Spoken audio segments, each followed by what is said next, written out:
Buonasera a tutti, benvenuti.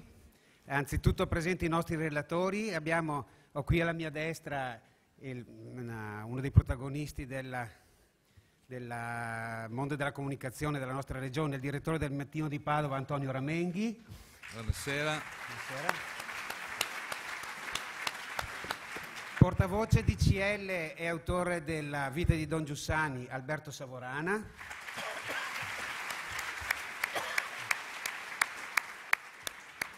Già presidente della Camera e presidente anche della Fondazione Italia Decide, il presidente onorevole Luciano Violante, qui alla mia sinistra.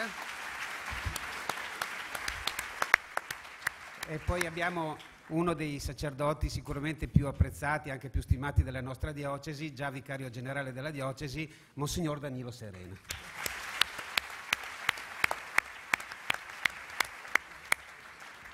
Domenica scorsa all'Angelus il Papa Francesco ha detto una frase che mi ha risparmiato di prepararmi un'introduzione, quindi ve la leggo direttamente perché io penso che l'ha pensata per noi. Dice: Gesù ci viene incontro nella Chiesa attraverso il carisma. È bello pensare così alla nostra vocazione. Il nostro incontro con Cristo ha preso la sua forma nella Chiesa mediante il carisma di un suo testimone o di una sua testimone. Questo sempre ci stupisce e ci fa rendere grazie. E credo che l'incontro di questa sera sta proprio nel solco di questo stupirsi e di questo rendere grazie, dello stupore, della gratitudine per il dono che è stato Don Giussani.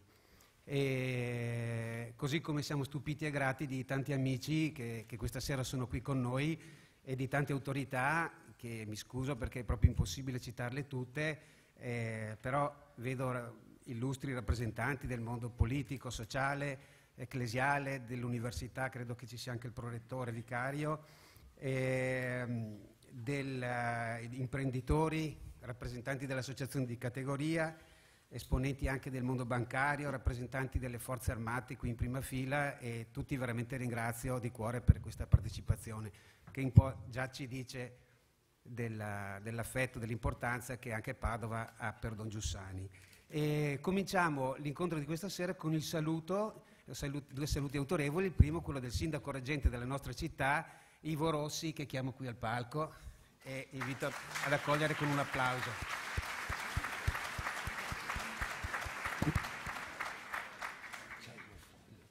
Buonasera a tutti.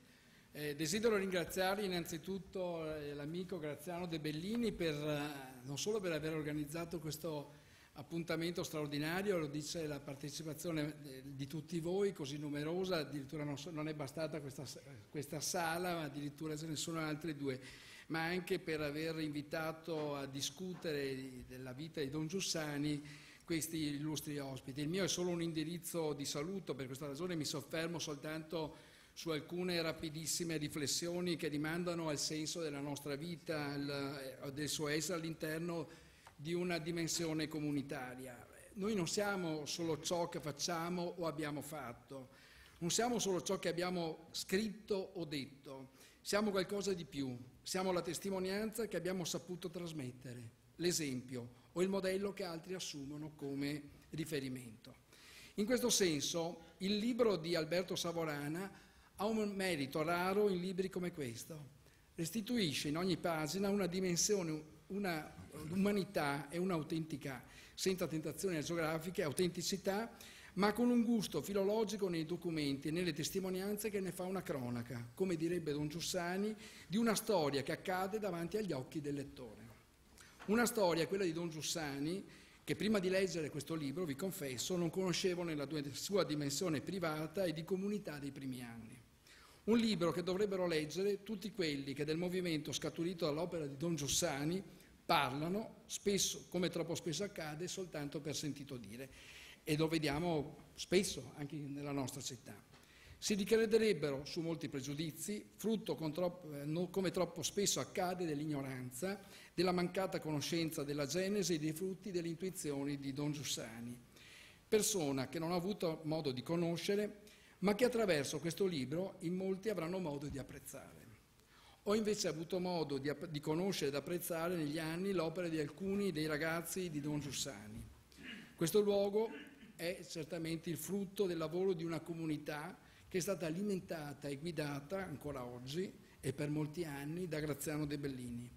Il risultato di questa passione è sotto gli occhi di tutti ed è diventata una realtà significativa per l'intera città. Vedo tra i presenti, lo vedo là in fondo, anche Nicola Boscoletto, che saluto e ringrazio per il lavoro che fa in carcere con i detenuti che escono dalla casa di reclusione con un lavoro che ne aumenta le chance di redenzione sociale.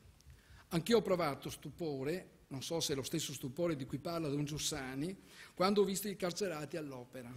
Un esempio di welfare generativo, come si direbbe oggi, che aumenta la sicurezza e la ricchezza delle nostre città e che spero possa continuare a moltiplicarsi nelle varie forme di partecipazione del privato alla promozione sociale della nostra comunità. Da Graziano De Bellini ogni anno in molti persone e istituzioni siamo trascinati ad affrontare mondi e realtà che diversamente rimarrebbero ai margini delle nostre attenzioni. La cena di Santa Lucia è questo, un altro esempio di come, anche in periodi di ristrettezza, l'impegno solidale possa continuare a trovare energie ed entusiasmo. Non mi dilungo, mi fermo proprio rapidissimamente fra qualche secondo. Sono venuto qui ovviamente per ascoltare e non per parlare. Sono curioso di ascoltare il racconto su Don Giussani, che a me piace immaginare con la coloritura che al termine storia ha dato qualche giorno fa il rabbino Locci, il rabbino della nostra comunità ebraica. Ci ha spiegato che il termine storia in ebraico significa sì il susseguirsi delle generazioni, ma anche le conseguenze degli atti umani. Io del passaggio di Don Giussani in questo mondo vedo un solco ben tracciato nella vita di chi lo ha conosciuto e molti esempi di conseguenze positive. Vi ringrazio e vi auguro buon lavoro. Grazie.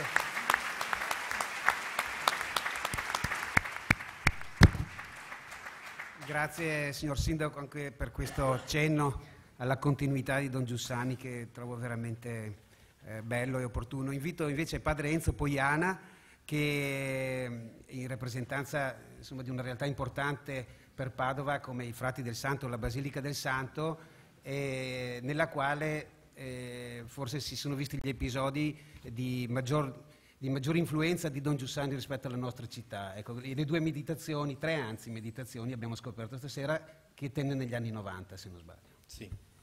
Ecco, buonasera a tutti, davvero con riconoscenza che sono qui questa sera e ringrazio Graziano per avermi invitato anche a dire questa parola di saluto in occasione di questa presentazione del libro Vita di Don Giussani.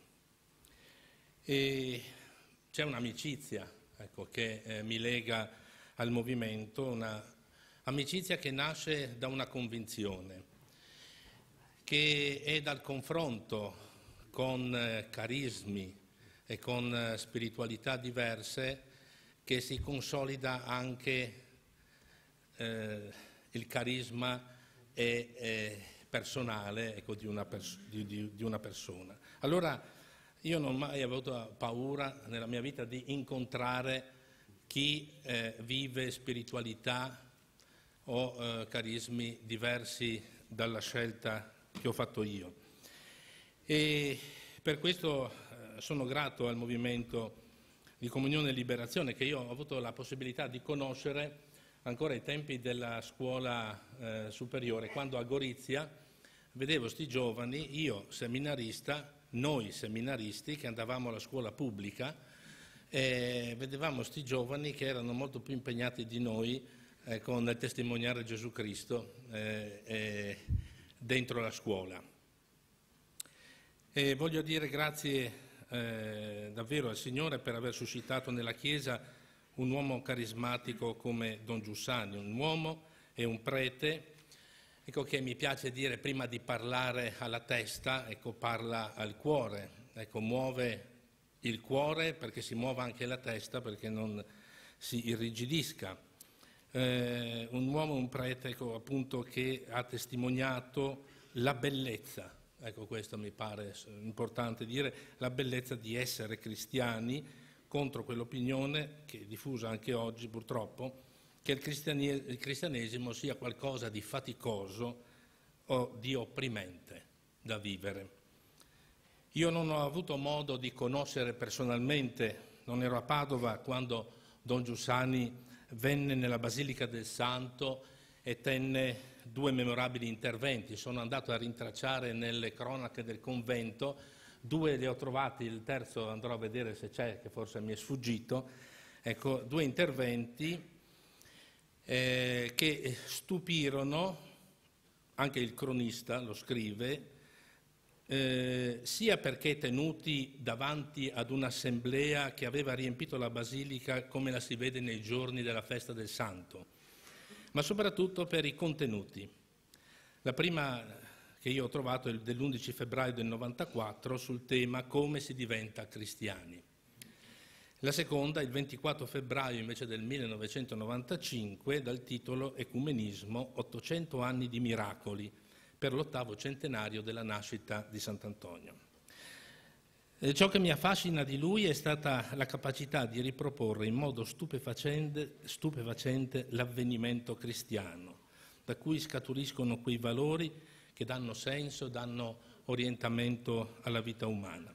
Se da una parte non l'ho conosciuto personalmente, dall'altro posso dire di averlo conosciuto attraverso le persone del movimento che ho incontrato. E permettetemi di ricordarlo qui, soprattutto attraverso quel santo uomo e quel santo prete che fu Don Giacomo Tantardini.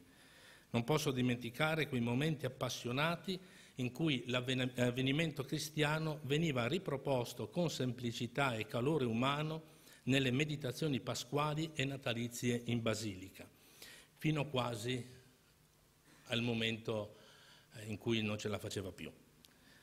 Una nostalgia, vi confesso, per quella limpida passione per Gesù testimoniata e trasmessa con dolcezza ed entusiasmo. Penso di aver visto in qualche modo in Don Giacomo l'immagine anche di Don Giussani che non avevo conosciuto direttamente. A me e a voi auguro che leggendo la vita di Don Giussani possiate accogliere la ricchezza della sua eredità che appartiene alla Chiesa tutta e non solo a voi, per continuare a crescere nella relazione con la persona e l'evento Gesù Cristo, accogliendo le parole evangeliche: se non vi convertirete e non diventerete come bambini, non entrerete nel regno dei cieli. In pratica vivendo quell'infanzia spirituale propria di Santa Teresina di Gesù, che poi è anche ispiratrice di Don Giussani e di Don Giacomo. Grazie.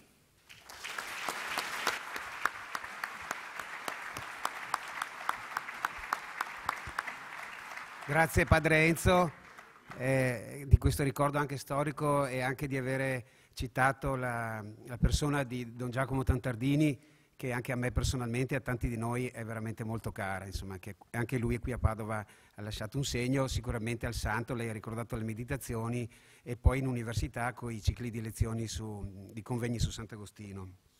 Allora l'incontro di questa sera si colloca all'interno di una serie di incontri che si tengono in tutta Italia di presentazione del testo della vita di Don Giussani scritta da Alberto Savorana, che è qui con noi, e prima di entrare nel merito vi segnalo che questa sera per esempio c'è un incontro a Treviglio, credo in contemporanea con noi, sì. Vi segnalo che c'è tutta una serie di strumenti anche su internet che ci permettono di seguire questi eventi. Basta cercare Vita di Don Giussani su YouTube, c'è una pagina Vita di Don Giussani su Facebook e soprattutto in questo momento ricordo Twitter, perché c'è un profilo Twitter Vita di Don Giussani e un hashtag per chi ha pratica con queste cose, cancelletto Don Giussani con la G maiuscola. Lo ricordo perché questa sera abbiamo anche un'equipe di live tweeting, cioè di persone che commentano in diretta quello che sta succedendo e i commenti che ci fanno vengono ripresi un po' a livello nazionale. Abbiamo qui Maria Segato, Francesca Trevisi, Samir Suveis e Alessia Ricci che ci stanno seguendo passo passo, quindi abbiamo anche questo sottofondo tecnologico. Chi volesse dire la sua nel mentre può collegarsi anche al wifi del centro congressi inserisca come username tutto maiuscolo CCPL, come Centro Congressi Papa Luciani, la password minuscola CCPL 2014. Quindi CCPL tutto maiuscolo, password minuscola CCPL 2014. Proprio sul canale YouTube qualche giorno fa, così davo un'occhiata per vedere che cosa era uscito finora, mi ha colpito un'intervista che Alberto ha rilasciato, credo che fosse l'Esoardi di Uno Mattina il 23 settembre dell'anno scorso, in cui la prima domanda era una qualcosa del tipo: ma chi era questo Don Giussani? Cioè, cos'era per lei? Chi era Don Giussani propriamente? E mi ha colpito la risposta di Alberto, diceva: Don Giussani anzitutto era un uomo. No? Permettetemi la citazione, mi è venuto in mente un romanzo che avevo letto tanti anni fa, molto famoso, Il giorno della civetta di Leonardo Sciascia, in cui alla fine uno dei personaggi principali, un mafioso che è riuscito a farla franca, a sfuggire alla giustizia, parla del carabiniere che invece inutilmente per anni ha cercato di incastrarlo, e dice, a un giornalista che gli aveva chiesto del capitano Bellodi, che era questo carabiniere, Don Mariano, questo mafioso, aveva detto: è un uomo. E insistendo il giornalista per sapere se intendeva dire che come uomo era soggetto ad errore o se invece non mancasse un aggettivo a completare il giudizio, Don Mariano aveva detto: che aggettivo è aggettivo? L'uomo non ha bisogno di aggettivo, e se dico che il capitano è un uomo e basta. Ecco, Don Giussani in qualche modo era questo, un uomo senza altri aggettivi. E per capire quale fosse la stoffa di questa persona, di questa personalità, direi che la cosa migliore è passare la parola direttamente a lui con un video che adesso mandiamo. Non perdetevi anche la prima battuta che dice, che è veramente fulminante.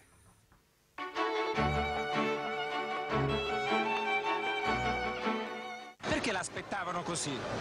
Perché credo in quello che dico. Questo e basta? Sì.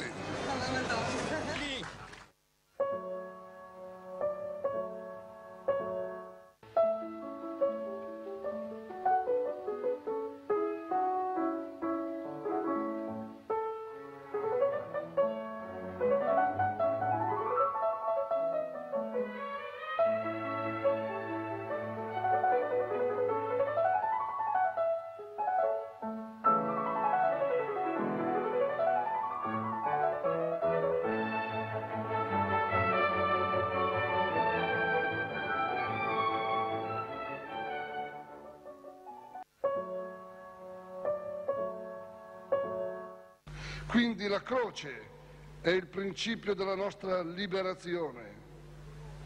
Pur nell'umile dolore per la naturale miseria, siamo liberi e perciò in cammino dentro il mondo per portare ad altri questa libertà di cui Cristo ci ha liberati. Cerca di essere giovane, giovane di spirito.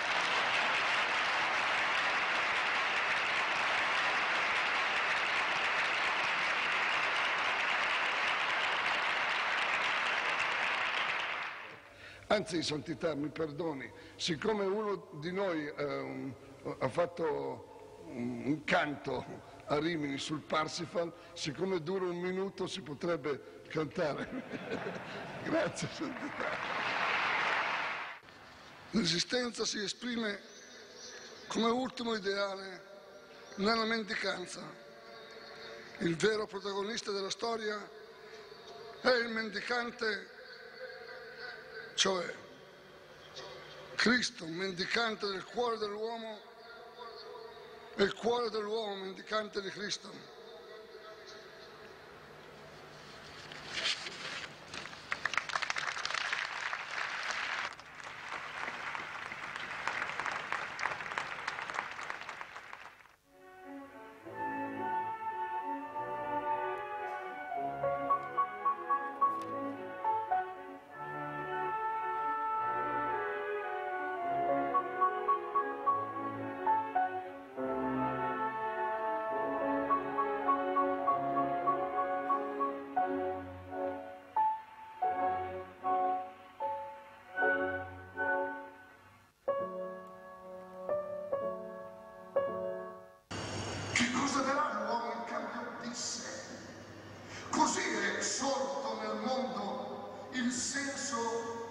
rispetto, venerazione, attaccamento, amore, fiducia, responsabilità nella persona, la persona. La mia vicenda è la vicenda di tanti che, volendo bene ai giovani, riescono, per grazia di Dio, in questo senso si può chiamare carisma, per grazia di Dio riescono a comunicare loro certezze e affettività che di cui altrimenti sembrerebbero incapaci. Dare la propria vita per Dio. Ci richiama una frase di Gesù: nessuno ama tanto come chi dà la vita per i propri amici. E indubbiamente dovresti essere, o Signore, l'amico per eccellenza. Io auguro a me e a voi di non stare mai tranquilli, mai più tranquilli. Grazie.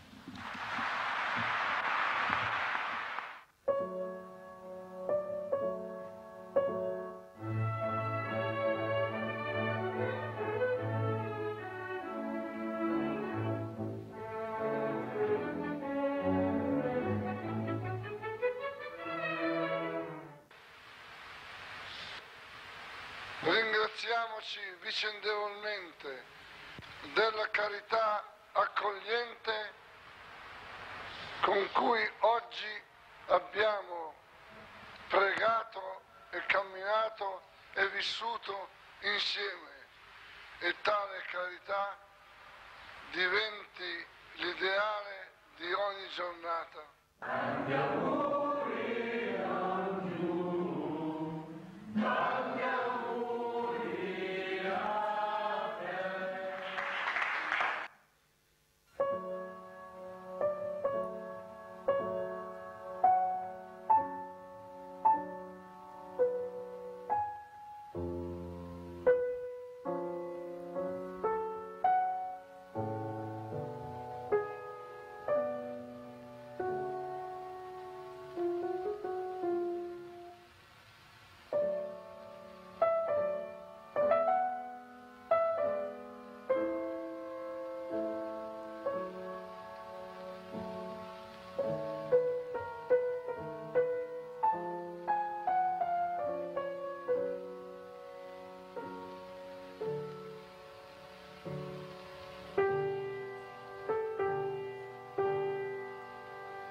I relatori che parleranno questa sera hanno una caratteristica che secondo me a Don Giussani sarebbe piaciuta molto, e cioè sono 3 persone, quindi poi c'era Alberto che conclude, che in qualche modo vengono da dei percorsi sociali, civili, ecclesiali che non nascono da Don Giussani, dalla storia di CL. Questo ci fa molto piacere, è un modo, come dire, per vedersi anche da fuori, forse anche più oggettivamente. Siamo molto grati anche di aver accettato questo invito.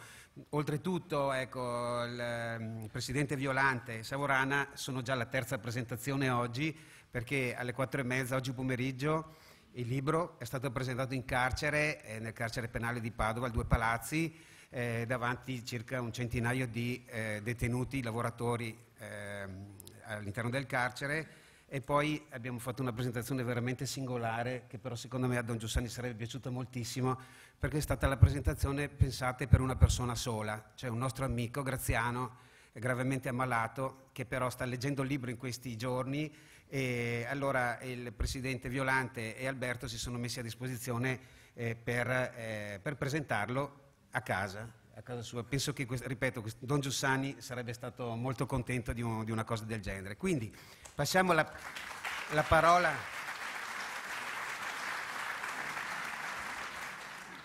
al Presidente Violante. Io penso che lui, come protagonista della scena civile, della scena politica del nostro paese, abbia sempre cercato di essere sensibile, di monitorare i movimenti all'interno della società, e quindi sicuramente si sarà fatto anche un'idea di CL e quindi del suo fondatore, no? Cosa è stato per lei in termini di novità l'approccio al libro di Savorana? Cosa ha scoperto di Don Giussani? Si è sentito confermato nell'idea che aveva o ha fatto delle scoperte nuove? Innanzitutto io vi ringrazio per avermi invitato e in qualche modo mi sento non del tutto adeguato ad affrontare questa persona e a rispondere alle cose che lei adesso mi chiedeva. Io non ho conosciuto personalmente Don Giussani, ho solo letto, come molti italiani, sui giornali e così via. Non avevo nessuna idea precisa, devo dirvi la verità, e credo di essermela fatta leggendo attentamente questo libro, che è la storia di una vita non idealizzata, non è una storia idealizzata, è una storia, come dicevamo prima in un colloquio con l'autore, materiale, cioè che si basa sulle dichiarazioni, sui documenti, sui fatti, sulle persone che hanno conosciuto Giussani, sulle domande, le risposte che sono state fatte, cioè è una storia, come si dice, materiale, basata sulla materia, non su una costruzione ideologica. Che cosa in particolare io ho trovato in Giussani?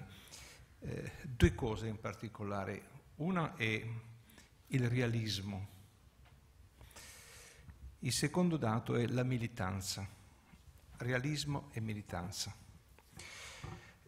Entrambi con un filo comune che passa attraverso la persona, vissuta non come una categoria astratta, ma come persona fisica, forse è meglio usare il plurale, come le persone, donne, uomini, ragazzi, giovani, anziani, vecchi, malati, sani e così via. Le persone come luogo in cui si incontra questa visione realistica che ha Giussani e poi questo spirito di militanza. Che cosa intendo quando parlo di realismo? Innanzitutto che mi hanno colpito alcune frasi che riporterò molto brevemente. La prima è questa, che il cristianesimo non è una teoria, è un fatto, è un avvenimento. Cioè non è una costruzione ideale, è data da fatti. E quindi come tale va affrontata. Il secondo dato è questo rapporto tra la ragione e la realtà. Per un verso Giussani si rifà a Jean Guitton, laddove Guitton dice che è ragionevole colui che sottopone la propria ragione all'esperienza, che l'esperienza è molto più vasta della ragione di ciascuno di noi, e questo comporta l'esistenza nella nostra vita, nella vita di ciascuno di noi, del mistero, come scarto tra ragione e esperienza e quello che c'è, che sai che c'è ma non cogli con la ragione. E in questo senso il mistero in Don Giussani mi pare essere non una sorta di scappatoia per spiegare l'inspiegabile, ma un'occasione per approfondire il senso della vita. Il mistero come momento nel quale, che non è una resa, è un momento nel quale tu magari fai uno sforzo in più per capire il senso della vita. E in questo quadro una delle espressioni che più mi ha colpito, e poi passo al secondo aspetto, è questa. L'ho scritta perché ho preso circa 6 pagine di appunti, devo dire, il libro di 1000 pagine, quindi come dire, prevede una serie. L'espressione è questa: la soluzione dei problemi, la leggo piano perché è una frase non facile, che la vita pone ogni giorno, la soluzione dei problemi che la vita pone ogni giorno, non avviene affrontando direttamente i problemi, ma approfondendo la natura del soggetto che li affronta. Io ho capito questo, che vuol dire che molti dei problemi che sono fuori di noi in realtà sono dentro di noi. E il modo migliore per risolvere quei problemi è capire qual è il mio problema, capire la persona che deve affrontare, forse la persona dentro di sé. Una volta che riesce a capire se stessa riesce anche ad affrontare il problema. Mi ha molto colpito questa espressione, non solo perché Mi sono a volte chiesto per quale motivo un problema è insormontabile per una persona ed è facilmente irrisolubile per l'altra, lo stesso tipo di problema. Forse dipende dalla persona, non dal problema. E quindi andare incontro alla persona che si trova in difficoltà è forse il modo migliore per aiutarlo a superare il problema. Però proprio questo modo di fare richiamava molto questo senso che ha Giussani per il rispetto della persona. Il secondo aspetto, quello della militanza. Il Giussani, come dire, si dice distante dal cristianesimo parrocchiale, come lo chiama lui, o dal cristianesimo elitario. È un cristianesimo, se non ho capito male, che non si basa su codici, su regole, su divieti. È un cristianesimo che si basa su comportamenti. Ed è la pedagogia del comportamento quello che caratterizza questa figura. E mi ha colpito, come dire, in particolare anche per la mia esperienza, che quella di carattere politico, una frase quando dice Giussani che essere prima presenti nel mondo e poi pensare alla sua trasformazione. Quante volte nel dibattito pubblico senti tanti trasformatori orali, diciamo così, che non si preoccupano di essere presenti nel mondo, ma si preoccupano di predicare trasformazioni che non riescono a realizzare. Mi pare particolarmente importante questo dato dell'essere presente attraverso un cristianesimo non impaurito della vita, che non ha paura di misurarsi con i problemi. E qui c'è un'altra espressione di Giussani che mi ha colpito, quando dice un bambino cresce non se sta sempre attaccato alle gonne della madre o della famiglia, cresce se va fuori. E così il cristiano deve andare fuori e misurarsi con quello che c'è fuori di lui. E insomma queste sono le cose che mi hanno colpito in particolare. E devo dire, ricordavo oggi in un'altra occasione, che c'è un passaggio di questo libro, mi ha ricordato un altro passaggio di un pezzo teatrale. Si sta rappresentando a Milano la Celestina nella versione di Ronconi, un dramma che risale poi al Settecento attraverso varie scritture. E lì c'è un personaggio importante, che si chiama Calisto, il quale arriva sul proscenio finalmente dopo aver conquistato l'amore della donna che ama, che si chiama Melibea. Avendolo conquistato poi si chiede: ma perché non sono felice? E mi ha colpito questo, che Giussani, avendo assistito a dei suoi ragazzi che ballano una sera, quando hanno finito dice: bene, adesso avete finito di ballare e non vi manca qualcosa? Perché non sono felice di Calisto e la domanda non vi manca qualcosa, entrambi concorrono a dirci che poi bisogna andare sempre all'essenza della vita, farsi sempre la domanda finale. E in questo ho visto un grande insegnamento da parte di Giussani.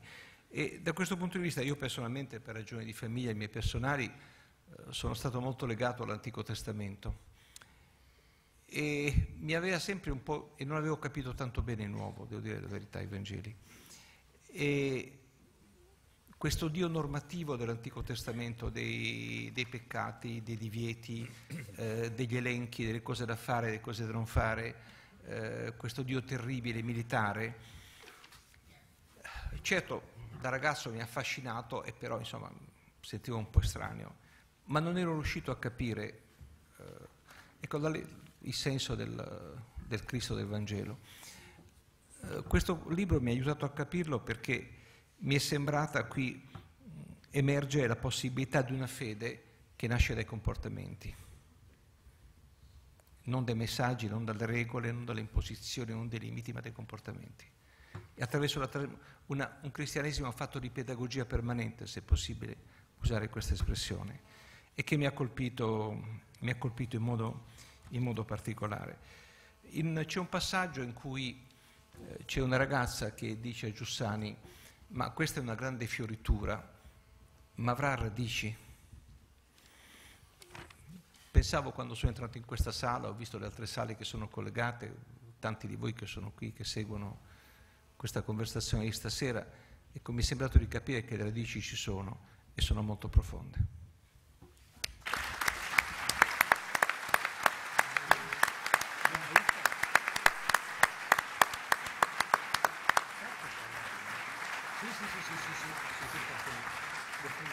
Grazie Presidente.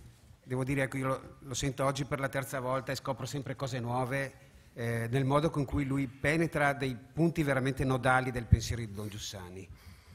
Oltretutto devo dire una cosa, che il Presidente Violante 2 anni fa ha presentato a Padova un libro di Giorgio Vittadini. Alla fine della presentazione la gente stava quasi uscendo dalla sala, ha interrotto gli applausi e ha detto: ringrazio Vittadini perché è uno di quei presentatori di libri che i libri li leggono. E quindi penso che questo si possa dire anche del Presidente Violante, cioè solo che il suo libro era di 150 pagine, questo di 1300, quindi ancora maggiore. Adesso invece passiamo la parola a Don Danilo Serena. Nell'intervista dell'87 che vedevamo prima nel video, c'è un passaggio che sembra proprio una sfumatura, ma che a me ha molto colpito. Quando Giussani dice che lui, come molti, comunica certezze ed affettività ai giovani, e dice: per grazia di Dio, e in questo senso si può chiamare carisma. A me, dopo ripete di nuovo: per grazia di Dio. Questo mi colpisce molto, perché nella accezione normale del termine carisma, quando noi diciamo una persona è carismatica, pensiamo a una persona che ha una dote che possiede in qualche modo e che usa per attirare gli altri, per convincerli, eccetera. Lui invece si colloca sull'altra riva, non si sente padrone del suo carisma. Per lui il carisma è un dono e il protagonista di questo dono non è lui, ma è il Signore, Dio in qualche modo, no? E io sono molto grato ad Alberto, per esempio, di aver scelto questa frase di Don Giussani in quarta di copertina, perché è una conferma clamorosa di questa cosa. Don Giussani dice: tutto per me si è svolto nella più assoluta normalità e solo le cose che accadevano, mentre che accadevano, suscitavano stupore, tanto era Dio a operarle, facendo di esse la trama di una storia che mi accadeva e mi accade davanti agli occhi, proprio suggerendo questa idea che in fondo il protagonista della sua storia non era lui, era un altro che usava della sua storia per arrivare fino a lui. E quindi questo rapporto con Cristo di Giussani, questo sentirsi oggetto in qualche modo di una preferenza da parte di Cristo. Lei come lo vede, Don Danilo? Come vede Don Giussani come uomo di fede? Date della prepotenza, ma è deformazione professionale. Dal pulpito.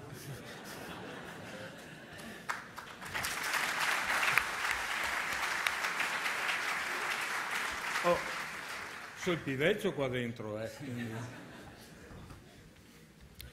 Dunque, 3 punti. Primo punto: il peso di questo libro,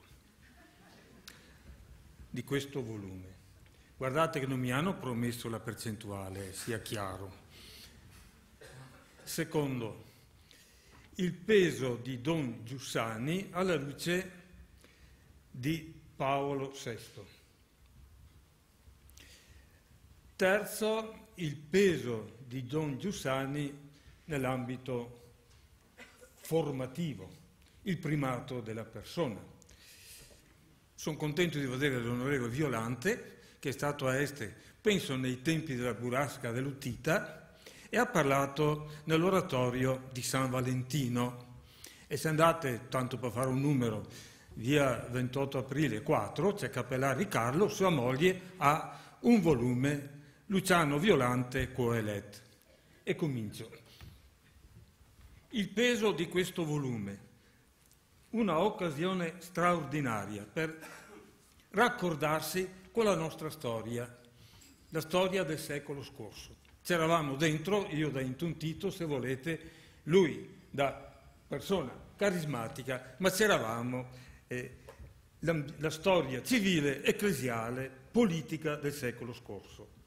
Un dono preziosissimo per riascoltare personalità che in ogni ambito filosofico, religioso, culturale, artistico, anche oggi tengono su la speranza contro ogni speranza. gli dà una carica. Un successo questo libro, e mi spiego subito. Nella mia vita non mi è mai successo di leggere un volume di 1350 pagine di seguito, sentendomi coinvolto, arricchito, provocato. Per tutto il mese di gennaio, per me sono stati gli esercizi spirituali di Sant'Ignazio. E guardate che li ho sempre odiati, non ce la facevo, avevo anche cominciato, poi ho detto sentite cari. E invece il mese di gennaio, per me, gli esercizi spirituali Sant'Ignazio. Perché è un Don Giussani che ti costringe a pensare, a ragionare e anche con forza. Per lui le ragioni della fede sono quelle della vita in pienezza. Quindi il suo libro, per me, che dice il suo carisma fondamentale, è proprio il senso religioso. Un libro per tutti gli uomini che prendono sul serio la vita. E sapete che dopo 40 anni dalla prima edizione, questo libro, dopo edizioni ed edizioni, è arrivato all'ONU. Arrivano anche cose belle all'ONU, ecco, è chiusa la parentesi. È un libro che ti costringe ad ascoltare, perché trovate centinaia di testimoni e qualcuno anche col sacrificio della vita in ogni ambito, sociale, politico, culturale e religioso. Il suo carisma, per me, dice i dati della fede. I dati della fede. Una fede che però lui l'ha arricchita, motivata, dilatata, sapendo ascoltare e ricevere. E il libro ve ne cita tanti di queste persone. Penso a Bonhoeffer, quello che diceva che l'incontro con Dio non è ai margini della vita, ma in mezzo alla vita, quello di Martin Luther King, cristiani del termostato, non del termometro, quello di Don Mazzolari, i cristiani dell'adesso. Qua sentite che l'urgenza dei fatti lui l'ha anche recepita, l'ha anche avuta da tutti questi contributi. Nel volume trovate anche, e chiudo il primo punto, delle tracce. Io sono ancora forse assistente scout, tracce, sentiero e strada. Trovate tracce interessantissime e stimolanti anche oggi. Sono brevissime, però molto stimolanti. La fede che riempie la vita intera. 5 punti. Per dire, stare con Paolo VI, il nostro cristianesimo è umanesimo, il nostro umanesimo è cristianesimo. Un'altra, la verità cercata, testimoniata, amata. I rischi delle 3 riduzioni del cristianesimo, i 5 segni del razionalismo moderno. E andiamo al secondo punto, il peso di Don Giussani alla luce del vescovo di Milano, poi Paolo VI. La prima lettera pastorale di Montini a Milano, mi ricordo quando ha fatto l'ingresso il 6 gennaio, 5 o 6 gennaio 1955, io ero prefetto a Thiene, pensate, di uno scolaretto che si chiamava Antonio Mattiazzo. Anche allora voleva arrivare primo, anche allora.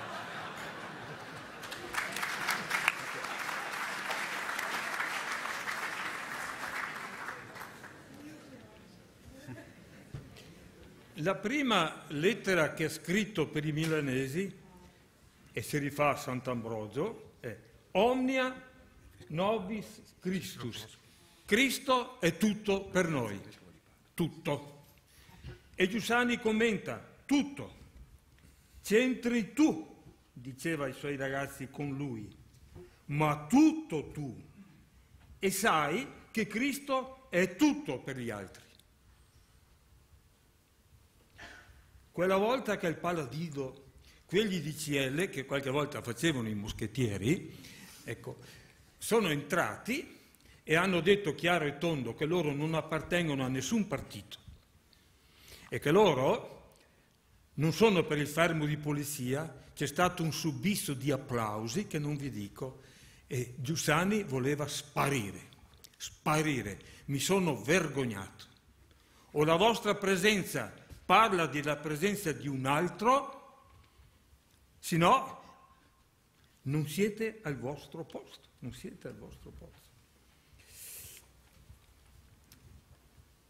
Voleva che i ragazzi legassero con Cristo. Ratzinger commenta: fu padre di molti perché non ha legato la persona a sé, ma a Cristo. E Montini, diventato Paolo VI, la prima enciclica che ha pubblicato, Ecclesiam Suam. Io ero con un gruppo, con il reparto scout sul Monte Serva. Quelli di Belluno sanno dov'è il Monte Serva? Penso di sì. Ecco, lì avevo un papà, pensate, che aveva 5 bambini, Gaetano Franceschini, che la moglie gli diceva: beh, te lascio andare, ma portate via il Mancro Dotosi. E lui veniva su, portava i 2 bambini nell'asilo sotto e su con noi altri a 600-700 metri nel Monte Serva. L'Ecclesiam Suam ha amato la Chiesa, e Montini nel testamento ha scritto: Cristo ha amato la Chiesa, fino alla fine l'ho amata. Vorrei che il mondo lo sapesse e che io avessi la forza di dirlo con la confidenza del cuore, all'estremo di vita che bisogna fare. E Giussani, la Chiesa, diceva che che è una storia di amicizia, quei 2 che seguono Gesù. E Gesù si volta: chi cercate? Dove stai di casa? Venite e vedete. E rimasero con lui. Ed erano le 4 del pomeriggio. E poi vanno a casa e parlano con la moglie e parlano con gli amici. Lì è nata la Chiesa. È la storia di un'amicizia. E deve restare quella. Certo che è una pretesa la Chiesa. Perché? Perché sa che è chiamata a comunicare il divino attraverso l'umano. E la concretezza della Chiesa è la Madonna, la concretezza di quel figlio di Dio nel ventre di una donna. Questa è la Chiesa, la concretezza. E sempre in termini di vita. E quindi lui diceva che la Chiesa è un mistero. Non mi sono mai sognato di fondare una Chiesa o di essere la Chiesa. È un mistero. E noi, diceva, siamo la pagina del libro della vita, una pagina in cui Dio scrive il suo amore per me. E io so che l'amore di Cristo è per tutti, ma il volume è di 1000 pagine, 1350 pagine. Non sono la Chiesa, sono la nostra parzialità, diceva, è una finestra aperta sulla verità.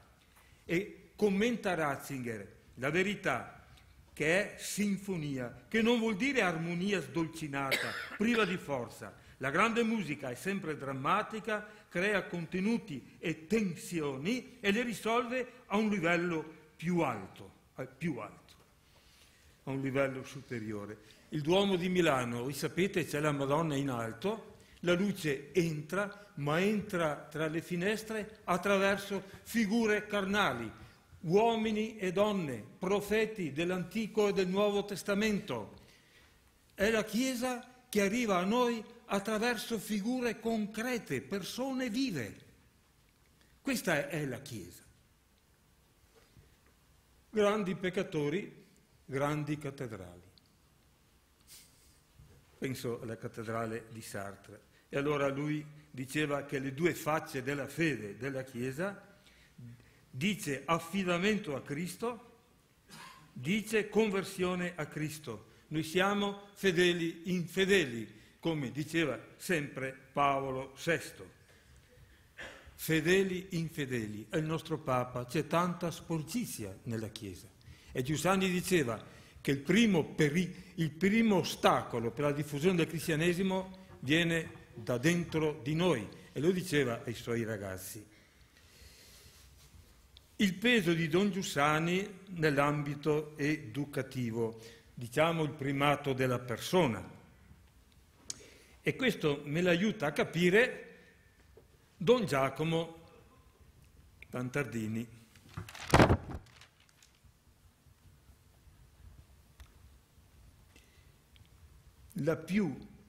Cosa diceva Giussani della comunità di Don Giacomo? Don Giacomo dirigeva la comunità di CL, di studenti di CL di Roma, la comunità più significativa e più esemplificativa, ma dopo che Giussani ha detto cosa si aspetta, Don Giacomo ha detto: posso solo tentare di andargli dietro e di cercare di capirlo, di cercare di testimoniarlo. E ci ha fatto sentire Don Giacomo il peso del momento educativo, l'attenzione alla persona, il momento educativo. E lì ha quell'immagine fortissima che lui pensa che il cristianesimo deve imparare dal cuoco. Il cuoco vero cerca di far contento quello che è a tavola. Se hai 100 persone puoi solo dominarle. Invece col cuoco impari la pazienza. Per questo il nostro Papa dice che le mamme sono il monumento della pazienza, e quindi le prime che hanno capito chi è Dio, la pazienza che ha Dio con noi. Che ha Dio con noi. E Don Giacomo, col suo viso aperto, col suo sorriso, con la sua attenzione, l'abbiamo sentito al Bo, con tutti i convegni che ha fatto su Sant'Agostino, guardate che Sant'Agostino e Don Giussani c'è del carisma. Sant'Agostino diceva che noi siamo lucerne che il sole che non conosce tramonto vuole accendere. Lucerne che il sole che non conosce tramonto, tardi ti ho amato, bellezza tanto antica e tanto nuova. Ha del mistico per conto mio. E lui, ho in mente il commento che ha fatto il 23 marzo del 2004, quando commentava, ci ha aiutato a capire il commento che Sant'Agostino ha fatto al Salmo 112, lodate fanciulli il Signore, lodate il nome del Signore. E lui, Sant'Agostino, dice che in parvoli santis ecclesia Dei diffunditur. La Chiesa di Dio si diffonde attraverso il bambino, i bambini. Per dire che cosa? Don Giacomo non era certamente quello dei cattolici della osservanza, delle regole, non era neanche più di tanto quelli dei cattolici della testimonianza, quella che ha il profumo dei corpi morti, perché c'è una testimonianza troppo aggressiva che crea solo problemi anche alla Chiesa, ma per lui era la testimonianza della grazia. All'inizio c'è la grazia di Dio.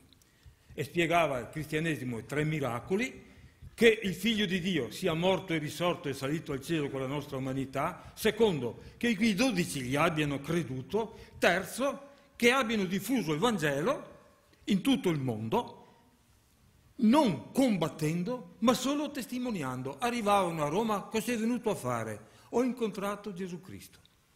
Ho incontrato Gesù Cristo. Il primato della grazia, non della militanza.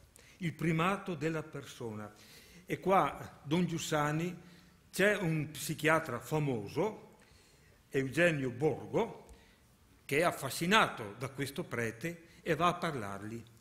E sentire come questo psichiatra avverte in quello sguardo amoroso, in quell'interesse che ha per i problemi dei malati.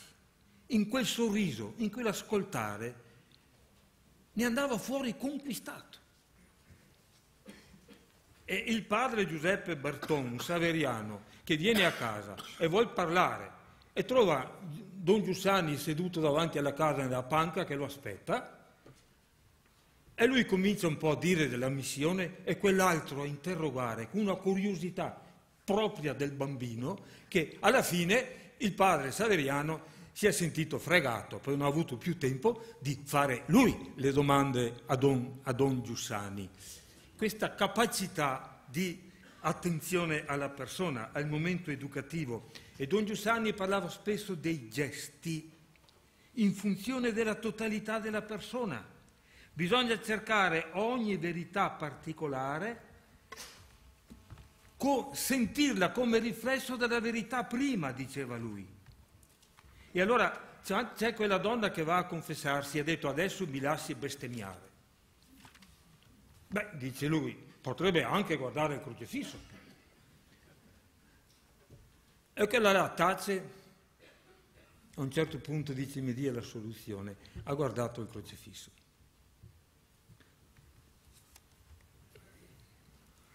E quella coppietta che sta baciandosi nel parco. E lui passa in bicicletta, e a quei tempi saltate in piedi. Beh, dice, se facevate una cosa seria, perché non avete continuato? Le piccole, dentro la flessibilità. E quando va quella poveretta di tutto e di tutti e lui gli dà i soldi, quella poveretta, sapete cosa va a comprarsi? Il rossetto.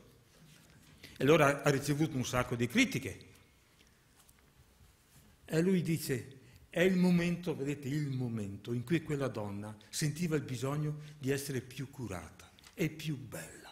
Non facciamo dei moralismi, diceva ai suoi ragazzi. Non facciamo in quel momento.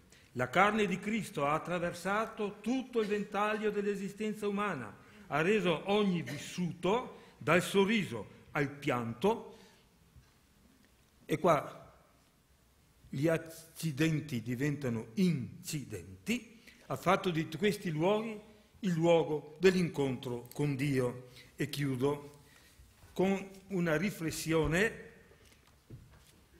che lui ha preso da Cesare Pavese. La gioia più grande è quella di cominciare. Cristiani delle ripartenze evangeliche.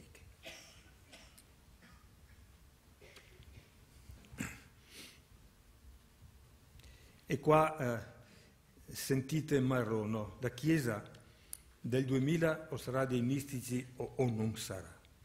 Don Luigi è stato un cristiano, ma Gesù Cristo non era un cielino.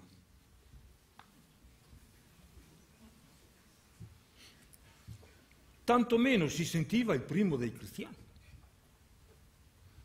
Don Luigi ha inventato uno stile ispirato alla persona del Cristo vivente oggi, sapendo che non poteva esaurirne la ricchezza. Don Luigi ha inventato uno stile ispirato alla persona del Cristo vivente che ha creato un'affinità. Ecco il movimento DCL, fatto di persone che vogliono essere una via di riconoscimento di quello che è la Chiesa. Un carisma soggettivo che è diventato oggettivo quando la Chiesa lo ha accettato. E sapete che Montini è quello che nel 24 marzo del 1975 gli aveva detto: coraggio, coraggio, siete sulla strada buona. Coraggio voi e i vostri ragazzi. E guardate che lui li conosceva bene. E chiudo. È mai possibile inventare nel presente uno stile di vita evangelico sull'esempio di Don Luigi, che non vuol dire necessariamente quello dei cielini? Quale potrebbe essere il mio personale e specifico apporto per delineare il volto di Gesù? Ci metto una tessera io, una tessera ce la mette quell'altro. Il mio apporto personale. Il mio apporto personale. E guardate che questo libro mi ha aiutato a correggermi anche. Sono duro, ho fatto così ormai. Ma quando gli anziani Don Danilo, come sta? Da Dio. E vedo che gli tolgo la parola. Loro avrebbero voluto dirmi: stanotte hai dormito? E come va con la prostata? E questo, e quell'altro. E invece, da Dio. E capisco che gli tolgo la parola e sbaglio. Perché bisogna entrare nella flessibilità, nel momento. No, vado su al santuario e c'è lì una vecchietta, 94 anni, che raccoglie legna per la stufa e mi dice: brutta vecchiaia, sai, brutta. E dica quel che vuol. La nostra vita è garantita. Noi non abbiamo destini, ma siamo destinati. E glielo grido. E lei, Don Danilo, me parla con poca de dolcezza. E torno e chiudo.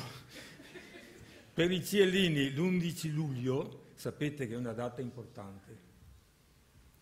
importante, perché c'è stata la nascita della fraternità di CL, perché è stata fondata la Compagnia delle Opere.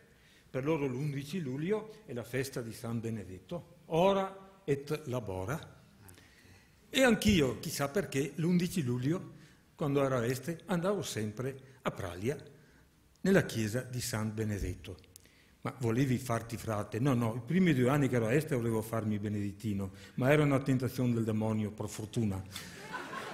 Perché il parroco per me ha qualcosa di più di quello che si crede. Ecco. No. Ci andavo perché l'11 luglio 1932 è anche il giorno della mia nascita.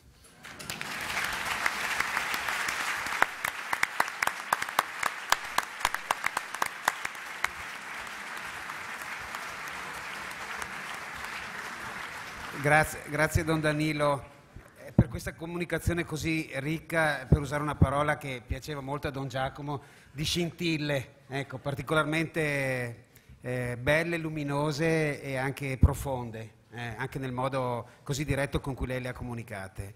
E adesso passiamo al direttore del Mattino di Padova, Antonio Ramendi, che appunto dicevamo uomo di comunicazione, cioè ha lavorato al Mondo, ha lavorato al Sole 24 Ore, per lungo tempo a Repubblica con responsabilità importanti, è stato vice direttore dell'Espresso.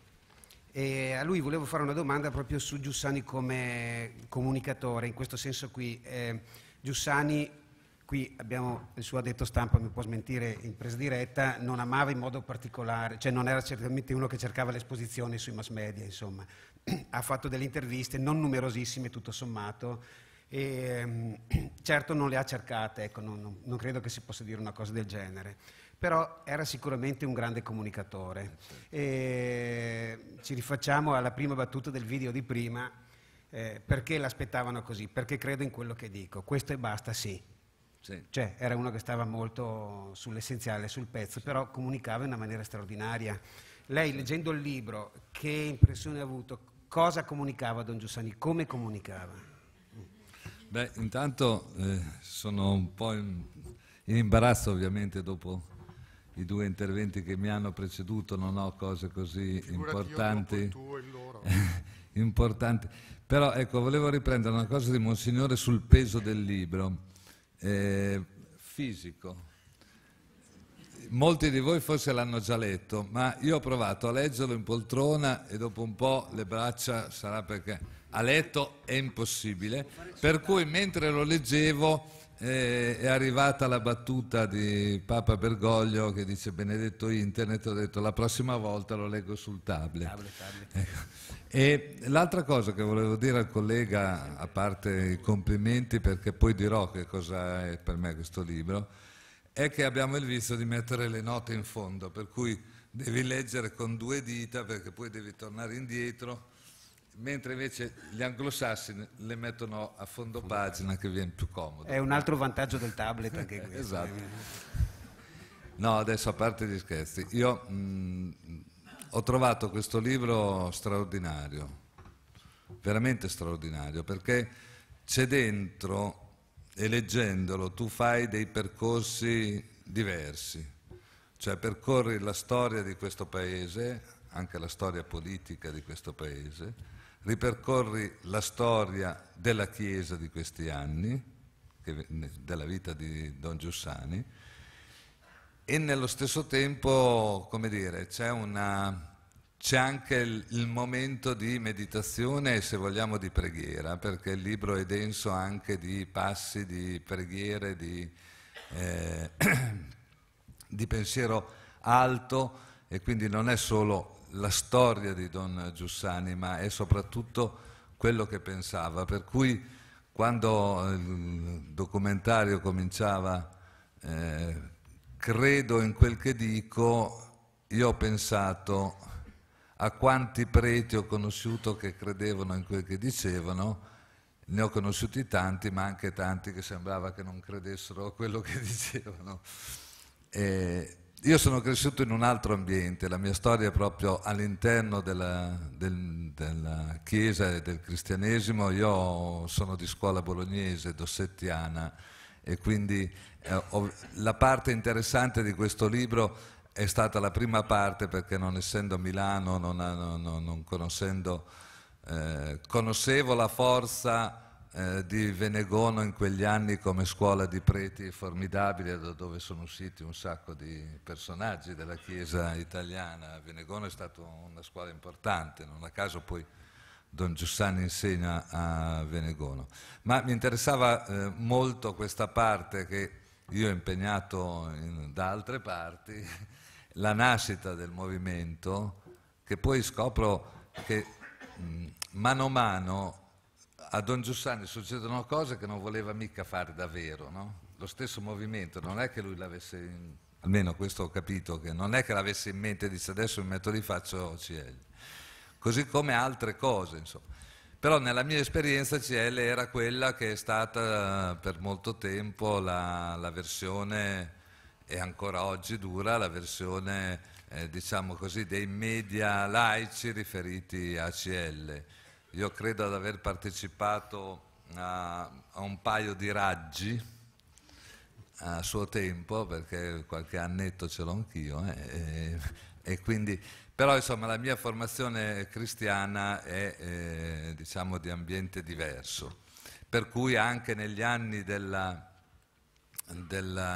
scontro, perché ci sono stati e vengono raccontati gli anni dello scontro che era tra destra e sinistra, ma poi il libro lo racconta bene. Don Giussani ha trovato grosse difficoltà anche all'interno della Chiesa. C'è quella lettera in cui è costretto a scrivere al Papa praticamente per dire chi siamo, perché nella Chiesa, diciamo, Azione Cattolica, Fuci, eccetera, il movimento non era visto bene. Io sono cresciuto in questo contesto, diciamo, antagonista all'interno della Chiesa. Io non ho conosciuto Don Giussani, ho conosciuto un bel po' di ciellini, perché facendo il mestiere che faccio ne ho conosciuti a Milano, a Bologna, a Roma, ne ho conosciuti adesso a Padova, meno a Bologna ne ho conosciuti di importanti, per esempio una preside di scuola del liceo Malpighi di Bologna, l'Anna Ugolini, è una persona sicuramente di grandissimo valore. La cosa che mi ha colpito del libro è questa, che Don Giussani, come dire, testimonia la sua fede, la trasmette, però lascia anche molto liberi. E in questa libertà, insomma, è un po' come un papà che alleva i figli e poi a un certo punto i figli fanno poi quello che vogliono. E così credo sia stato anche per CL, insomma. Ci sono stati esempi formidabili, vabbè, non parliamo qui di Padova, che probabilmente sono i migliori, non lo so, quelli più bravi che ho visto al lavoro nel sociale, diciamo, il carcere, la cooperativa Giotto mi ha impressionato molto. Sono già stato 2 volte, anche perché ci ho portato il mio editore, grazie a Boscoletto siamo andati con l'ingegnere De Benedetti a visitare la cooperativa Giotto. Però nello stesso tempo devo dire che, essendo cresciuto, una cosa che ho trovato divertente, il gruppo adulto. Mi è venuta in mente la battuta di Prodi, sono un cattolico adulto, che è venuta tanti anni dopo. Ecco, io stavo con i cattolici adulti, per cui la testimonianza, la presenza di CL e questa libertà che ha lasciato ovviamente Don Giussani, Don Luigi ai suoi, ha fatto sì che poi gli esempi che abbiamo di fronte non è che sono sempre coerenti, ecco.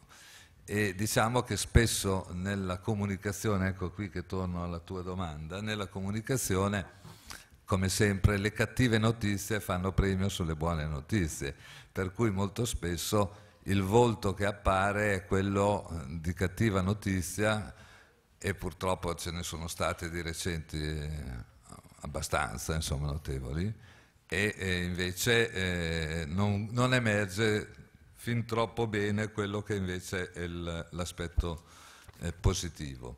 La cosa che volevo dirvi ancora, questa cosa del carisma, no? Che qualcuno ha definito il quid per dire il carisma, che però è un'altra cosa proprio. Ecco, il carisma viene dagli altri, cioè sono gli altri che ti danno il carisma, sono gli altri che ti danno la forza. A me ha impressionato molto, per esempio, le malattie di Don Giussani. Io non sapevo che fosse stato così tanto malato, e la forza a lui veniva dal fatto che c'aveva gli altri attorno. C'è una frase che usava Mandela, ed è un detto sudafricano, Ubuntu credo che si dica, che sostanzialmente la tua umanità dipende dall'umanità degli altri, da chi ti sta attorno.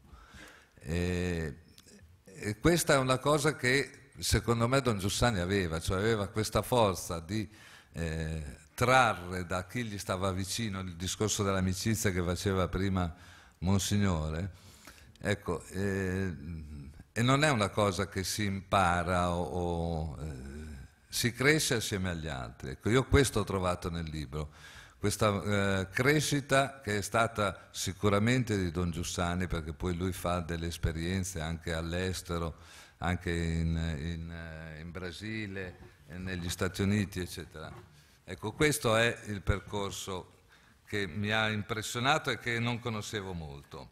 L'altra cosa è, che da cattolico adulto mi ha fatto piacere, e poi finisco, è questa cosa che lui dice dopo che ha spinto, sollecitato e obbedendo, ha spinto il movimento a votare contro il divorzio. E ci sono 2 passaggi, uno del 74, poi scrive questo storico biografo bravissimo che ho a fianco, veramente: a oltre 10 anni dagli avvenimenti Giussani riconoscerà: il referendum portò alla ribalta una situazione fino ad allora non da tutti chiaramente percepita, e soprattutto poco percepita all'interno della Chiesa istituzionale, dove spesso si continuava, malgrado tutto, a credere che l'Italia fosse un paese ancora incontestabilmente e largamente cattolico. Valutando la questione a posteriore, penso di poter concludere che una presa di coscienza della situazione così chiara ed inequivocabile, anche se brutale, fu meglio per la Chiesa di quel che altrimenti sarebbe potuto accadere. Cioè, sostanzialmente c'è una presa d'atto di una realtà che era diversa da quella che le gerarchie pensavano, E il fatto che lui a distanza di anni riconosca questo, come dire, a me che invece stavo con i cattolici del no, con Pedrazzi, Gorrieri e quant'altri, ecco, una brutta compagnia, che tra l'altro è stata a volte definita con un'espressione che a me non è mai piaciuta, che era quella di cattocomunisti, che non mi è mai piaciuta, perché non avevamo bisogno, non era quello il punto. E però queste esperienze all'interno della Chiesa, che sono cresciute insieme e che spesso si incontrano, poi nel libro ci ho trovato una foto che mi ha aperto il cuore, perché sapevo dell'incontro, ma non avevo mai visto la foto. E chi ti trova nel libro a pagina... Dio mio, i miei occhi. Le pagine non ci sono nei cose. Comunque, nella seconda tranche di fotografie, trovo una foto che è stata fatta a Bologna in occasione del congresso eucaristico e c'è Don Giuseppe Dossetti, Monsignor Biffi, il nostro cardinale, e Don Giussani. E vedere questa foto, tutti e tre sorridenti, devo dire che Don Giuseppe qui ha un'espressione di un... serenità e gioia che raramente gli ho visto. Io gli servì la prima messa che disse dopo l'ordinazione al santuario di San Luca, facevo il chierichetto allora, ma ero lì nel giro già da piccolo, perché mi hanno tirato su da piccolo, come si dice. Ecco. E vedere questa foto mi ha fatto pensare che poi anche tutte le contrapposizioni che ci furono all'epoca, all'inizio di CL, la Fucci con CL, la Relazione Cattolica, questa critica che i parroci non sopportavano, perché a volte siete stati anche feroci voi CLini, ecco, e quindi diciamolo perché non... E quindi vedere questa foto che non avevo, mentre ho quella... della prima messa dove sono chierichetto, che ho anche pubblicato senza dire a nessuno che c'ero io, perché non potevo da caporedattore della Repubblica fare questa cosa. Però la pubblicai, poi al fotografo dissi: ma è morto Walter Breviglieri, un grande fotografo, aveva fatto la foto. No, questo per dire che alla fine quello che conta è quel fatto pazzesco a cui facciamo riferimento, e che più o meno bene, peccatori grossi o peccatori piccoli, ci ha comunque a tutti cambiato la vita, ecco, almeno a me abbastanza, ecco, ci accompagna, ecco. È una strada che si compie con un sacco di errori, figuriamoci noi, perché io che faccio questo mestiere, come dire, da cronistaccio e da tutti i giorni. Adesso poi con internet vengo bacchettato in tempo reale, immediatamente, ricevo subito mazzate da lettori più o meno importanti o meno importanti. Ecco, questo fatto, questo evento è stato testimoniato da Don Giussani, secondo me, in modo straordinario. Questa è di fatto la vita di un santo, insomma. Diciamo che i seguaci...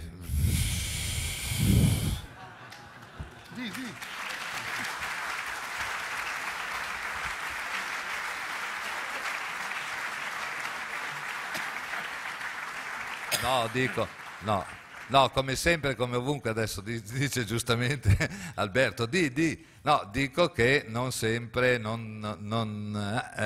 ho trovato quella corrispondenza tra le parole e gli insegnamenti di Don Giussani e quello poi che vedevo, che ho visto e che voi avete visto e che voi credo abbiate anche aspramente criticato in alcune occasioni, no? Grazie direttore. Anche per averci ricordato che la Chiesa è fatta di santi e di peccatori e che sono due categorie più vicine l'una all'altra di quanto si possa pensare. E anche io vorrei dire grazie di questo suo sentirsi parte di una sensibilità, di una tradizione importante dentro la Chiesa e dentro la Chiesa italiana, e penso anche che sia arrivato il momento storico che queste diversità vengano sentite più come una ricchezza, come un arricchimento, insomma, e anche penso l'occasione di questa sera è una piccola occasione anche per fare questo. Ecco, in quanto iscrivibile nella categoria della biografia questo libro, almeno dico così a mio parere, quando uno legge una biografia è sempre più interessato alla vita del personaggio di cui si parla che non a quella dell'autore in qualche modo. E io considero un pregio di una biografia quando chi la scrive non si sovrappone alla vita dell'autore, non ci dà la sua idea dell'autore, ma ci restituisce la presenza, l'attualità, il volto della persona di cui parla. A me personalmente, dopo aver letto il libro di Alberto Savorana, questo direi è l'unica impressione che ho avuto, cioè uno dice è Giussani, è lui, ti restituisce proprio lui, e il merito di Savorana in un certo senso è proprio quello di farsi da parte, no? Ed è un merito tanto più grande se noi pensiamo che Alberto ha lavorato 20 anni, lo dicevo anche prima, a fianco di Don Giussani, no? Come capo ufficio stampa, responsabile delle attività editoriali, portavoce di CL, no? E però, non so se esagero, però in qualche modo quasi messo tra parentesi questa sua vicinanza, vicinanza proprio giorno dopo giorno con Don Giussani, e ha scelto invece la via più faticosa ma più feconda del documento, della testimonianza, della ricerca di archivio, andare a scovare carteggi finora non conosciuti, e con questo secondo me ci ha restituito un Don Giussani più vivo, tale appunto che dopo aver letto il libro dici sì, è veramente lui, è il Gius, non so come dirlo. E la domanda a questo punto è: ha scoperto anche qualcosa di nuovo con questo libro, di questa persona che ha vissuto così tanto al suo fianco, e anche dalle presentazioni che ha fatto di questi libri, per esempio già da quella di questa sera, ha scoperto qualcosa di nuovo di Don Giussani? Quante ore ho? Ecco, appunto, io lo vedevo fremere perché credo che abbia raccolto tanti di quegli spunti, di quegli stimoli, di quelle sollecitazioni che gli imponiamo 20 minuti, non di più. Mi dai una botta quando scadono. No, io vorrei sono le 22:40, voglio solo raccogliere oltre le 11 non si può andare. Delle sollecitazioni che ho ricevuto questa sera che mi sorprendono molto, perché che una persona legga tutto d'un fiato una mappazza di questo tipo e colga, secondo la propria sensibilità, storia, cultura e tradizione, una serie di fattori che, se voi li ripercorrete insieme, convergono a identificare una figura e una sola figura umana, quella di Don Giussani, per me è molto sorprendente. Prima però vi racconto come è nato questo libro, perché spiega anche quello che Eugenio ha detto del mio mettermi da parte, perché io per 20 anni ho potuto condividere vita e lavoro con Don Giussani, in una familiarità che è cresciuta nel tempo con me, mia moglie e i miei figli, e sulle cose della vita, quindi non solo sul lavoro. Quando è morto, tra i propositi che ho fatto nel dolore delle prime settimane, c'era quello che mai avrei scritto o raccontato di me, Don Giussani, per una sorta di discrezione di pudore, e ai miei amici che me lo sollecitavano dicevo neanche morto. Quando poi nel febbraio 2008 Don Julián Carrón, che è la persona che Don Giussani aveva scelto come suo successore nella guida di CL, al termine di una cena ha detto che forse era venuto il tempo, dopo 3 anni, di cominciare a pensare a una biografia di Don Giussani, e poi si è voltato alla sua destra verso di me e mi ha detto: Alberto, te la sentiresti? In quel momento io ho provato un duplice sentimento, che era umiliazione e entusiasmo. Umiliazione, è chiaro, per l'imponenza della sfida a cui mi sentivo inadeguato. L'entusiasmo è stato perché l'ultima cosa che avrei voluto fare, anzi su cui avevo giurato che non mi sarei dedicato, il capo di CL me la proponeva. Questo per me è stato un segno evidentissimo che c'era di mezzo quello che chiamiamo il mistero, perché io non volevo fare la cosa che mi è stata proposta, quindi io potevo solo obbedire, e ho detto sì. subito. E non sapendo da dove cominciare, sono andato da Don Carron. Lui mi ha raccontato come aveva cominciato con i suoi amici in seminario a Madrid tanti anni prima a studiare la storicità dei Vangeli, dicendomi che loro erano così contenti di quello che vivevano in seminario che era cresciuta in loro la curiosità di sapere come era cominciato tutto. E quindi hanno cominciato a studiare accanitamente il Nuovo Testamento e hanno studiato le lingue semitiche, l'aramaico, il greco antico, il latino, per potersi spiegare com'era possibile che un giovane uomo vissuto 2000 anni prima fosse in grado di entusiasmare dei giovani spagnoli negli anni '80. E mi ha detto: tu fai lo stesso. Tu vivi una certa esperienza, hai un legame con la storia che è nata con Don Giussani, avrai la curiosità di conoscere qualcosa di più di come è cominciato tutto. Ecco, tu comincia a immergerti nei documenti, nei dati, nelle testimonianze della sua vita, lasciati colpire, come io mi sono lasciato colpire dai Vangeli, e vedrai che la storia verrà quasi da sé. Io vi assicuro che a partire da questa ipotesi di lavoro, il lavoro di questi 5 anni e mezzo part-time è stato relativamente facile, perché è stato un immergermi, quasi lasciandomi prendere per mano da Don Giussani, a rivivere i fatti, i detti, i momenti della sua vita. Sono stato molto fortunato perché Don Giussani per tutta la vita ha parlato di sé, una quantità enorme di volte, e quindi per questo questa biografia ha qualche tratto dell'autobiografia, non mia ma sua. Io ho cercato di far parlare il più possibile lui, di sorprenderlo mentre viveva le circostanze, fin da quando era bambino. E Don Giussani è stato un bambino come lo è stato chiunque di noi. E fin da bambino ha imparato da quello che gli accadeva, innanzitutto dal papà e dalla mamma. Se il mio papà, quando andavamo per strada ed ero piccolino, non mi avesse sempre stretto la mano quando incontravamo qualcuno dicendomi di buongiorno, io non avrei imparato il senso degli altri. E se la mia mamma la sera, rimboccandomi le coperte, non mi avesse detto pensiamo ai poveri, pensiamo alla guerra in Cina, pensiamo a quello che è successo in Giappone, io non avrei imparato il senso del mondo. Tutta la vita di Don Giussani è un filo sottilissimo di episodi di questo tipo, assolutamente ordinari, dentro la vita che tutti noi viviamo o abbiamo vissuto, che per Don Giussani costituivano un continuo essere sollecitato a un paragone. E allora io vorrei riprendere solo alcuni spunti che ho ascoltato questa sera e che mi trovano molto grato. Innanzitutto l'osservazione che ha fatto il sindaco nel saluto, che noi siamo la testimonianza che abbiamo saputo dare. Ecco, Don Giussani è questo. Oggi, a 9 anni dalla sua morte, è la testimonianza che ha dato.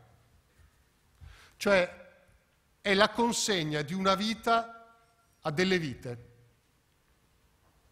Non è un complesso di teorie, un discorso sul cristianesimo, un insieme di nuove regole per aggiornare la vita della Chiesa, ma è una testimonianza, cioè l'offerta della propria umanità nella speranza che, avendo già attraversato problemi, difficoltà, urgenze, errori, possa essere di una qualche utilità all'uomo che vive, cioè a ciascuno di noi. E per questo, lo diceva Padre Enzo, è stato in grado di commuovere il cuore, cioè di muovere nell'intimo, direbbe il padre Agostino, Sant'Agostino, l'io di ciascuno. Per questa capacità di leggere il cuore, cioè di leggere quel fascio di esigenze, di domande, di verità, di bellezza, di giustizia, di felicità, che c'è nel cuore di ciascuno. E per questo ha testimoniato, diceva, la bellezza di essere cristiani. Quello di Don Giussani è un cristianesimo felice, non è un cristianesimo triste, non è un cristianesimo sofferente, pur in un uomo che ha sofferto tanto nella sua vita. E le due parole che il presidente Violante ha usato per sintetizzare la vita di Don Giussani, realismo e militanza, credo che Don Giussani dal cielo le sottoscriva.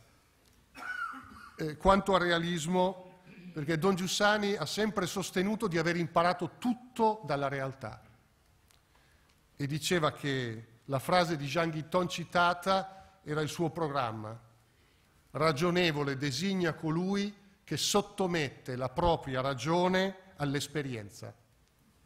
Se posso prendermi la responsabilità di dirlo, qui sta il carisma di Don Giussani, l'esperienza. Che tutto ciò che non è nella esperienza che un uomo fa è come se non ci fosse.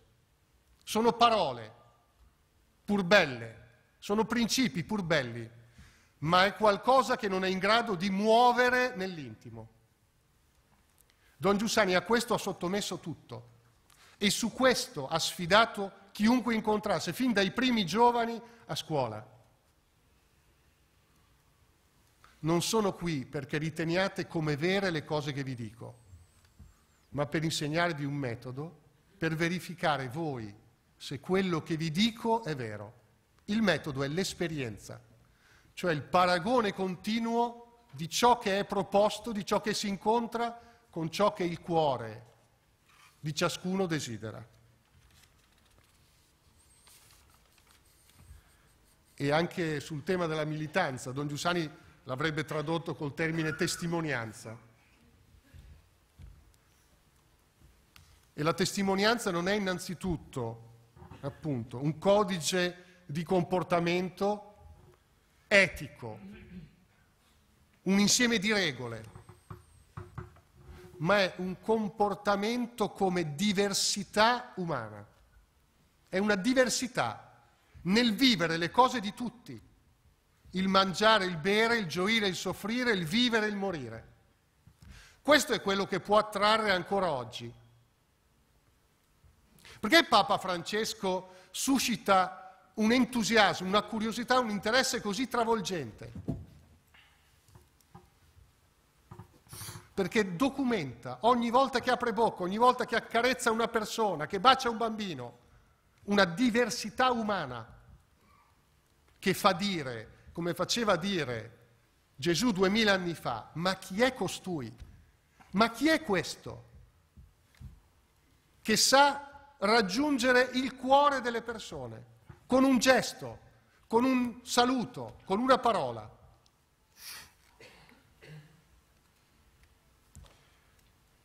Ha citato la festa da ballo commentata da Don Giussani, ma a voi non manca qualcosa? Sì, siete contenti, bella questa festa, ma andando a casa sentirete in voi una tristezza, come di una mancanza. Questo è uno dei punti decisivi della ipotesi cristiana così come l'ha vissuta e proposta Don Giussani. Perché senza questo senso di una mancanza, che manca qualcosa al compiersi della propria vita, senza questo Cristo, Gesù Cristo, diventa un puro nome, un'astrazione, qualcosa di estraneo. Perché per Don Giussani dire Cristo è dire la risposta alla situazione esistenziale umana di ciascuno. Per Don Giussani Cristo sarà il bel giorno che lui ricorda essergli accaduto in prima liceo, quando dopo essere stato in crisi per 1 anno e mezzo, per questa mancanza che sentiva, pur adolescente, ma già dotato del cuore, tanto che non trovò alcun amico, alcun compagno del suo itinerario religioso a 13-14 anni, tranne che uno, Giacomo Leopardi, di cui lesse tutta l'opera poetica, perché solo le sue domande sentiva all'altezza delle sue di adolescente. E quando il suo professore gli lesse e commentò il prologo del Vangelo di Giovanni, che è il primo annuncio della incarnazione, Giussani scoprì che quella era la risposta, che quello era il momento, la grazia che raggiungeva la sua vita di giovane.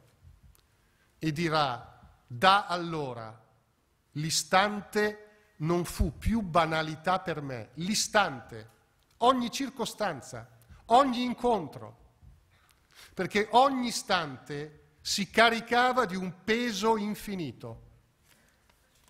Per questo la centralità della persona è decisiva nella vita e nella biografia di Don Giussani. Per questo, per riprendere Monsignor Serena, Don Giussani ti costringe a pensare,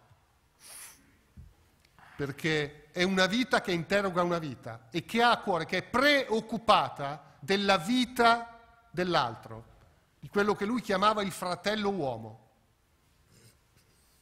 la persona per la quale avrebbe dato la vita, il singolo uomo. Ma perché? Perché Cristo era tutto per lui. Cristo era la consistenza di ogni vita umana. Per questo ogni vita umana era per lui il mistero che gli si faceva incontro. Ci sono momenti della vita di Don Giussani che sono segnati da un incontro con una persona. C'è un episodio che ho avuto la fortuna tra i tanti che ho potuto scoprire, di cui non si sapeva quasi nulla se non un piccolo accenno di Don Giussani, ma è un episodio che è destinato a cambiare letteralmente la vita di Don Giussani, senza il quale quasi certamente noi questa sera non saremo qui in questa sala a parlarne. Ed è un episodio che riguarda una confessione di un ragazzo che alla vigilia dell'esame di maturità è costretto dalla madre a confessarsi e dice: guardi, è inutile che stia a insistere, io ormai non ci credo più, però mia mamma qui dietro dice che ho la maturità e devo confessarmi. Cominciano a discutere, alla fine, per tagliar corto, il ragazzo dice: guardi, per me l'ideale dell'uomo è il capaneo dantesco che Dio ha incatenato nelle profondità dell'inferno, ma a cui Dio non può impedire di bestemmiarlo, e io lo bestemmio. Don Giussani, giovane prete, invece di cacciarlo, di sgridarlo, di gridarlo al sacrilegio, alla profanazione del confessionale, o invece di fargli una predica, una lezione di catechismo, gli fa una domanda e gli dice: ma scusi, ma questo infinito, questo Dio che lei bestemmia, non sarebbe più bello amarlo? Il ragazzo torna dopo un mese e mezzo e dice: sa che ho ricominciato ad andare alla messa? La sua domanda mi ha roso tutta l'estate.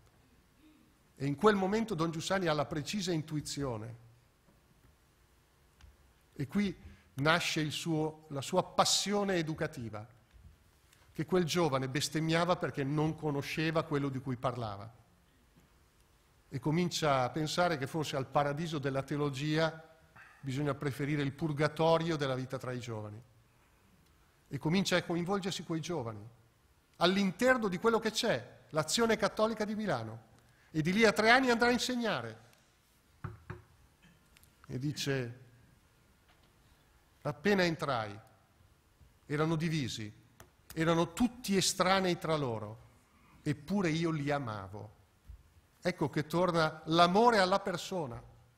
Non perché è brava, non perché è capace, non perché non sbaglia, ma perché ha un destino infinito come il proprio.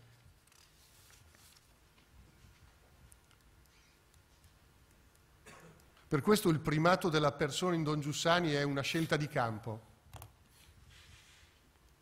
La persona, chiunque essa sia. Perché questo lo imparava nella sua amicizia con Cristo. Che è vero, come ha detto Monsignor Serena, che è una testimonianza della grazia, perché questa scoperta, questa sorpresa del bel giorno non è prodotto della propria intelligenza, della propria capacità, della propria moralità. Accade. Don Giussani diceva è un avvenimento che laicamente ha come parola più simile la parola caso. Diceva Don Giussani che l'avvenimento è una cosa che sembra non avere né capo né coda. Non è prodotto degli antecedenti. Succede come ci è stato citato, Giovanni e Andrea, che lo vedono indicare sulla riva del Giordano e gli vanno dietro. Questo viene prima di qualunque considerazione l'uomo possa fare, di qualunque tipo, intellettuale o morale. Sentite cosa dice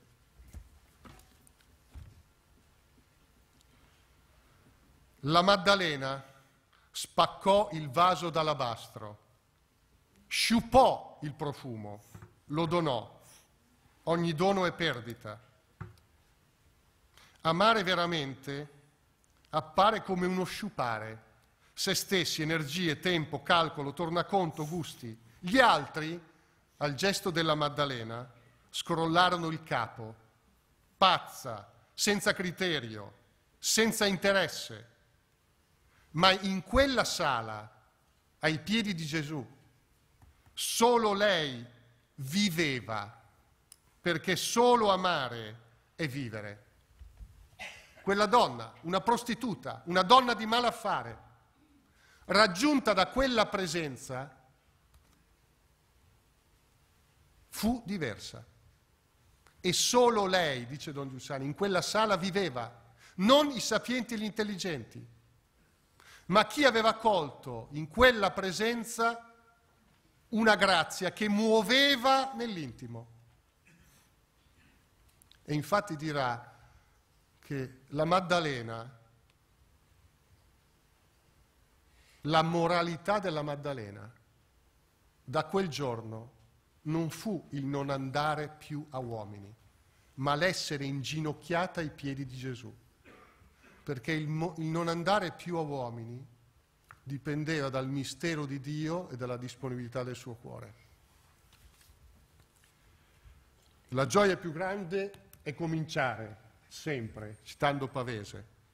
Per Don Giussani il cristianesimo era sempre un inizio. Ogni giorno era un inizio. Dirà, senza questo ora, adesso, di questa sera, non c'è niente.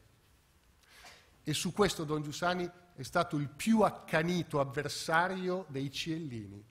Non ci ha mai concesso un istante di tregua alla soddisfazione apparente per quello che si ha, per quello che si è ottenuto.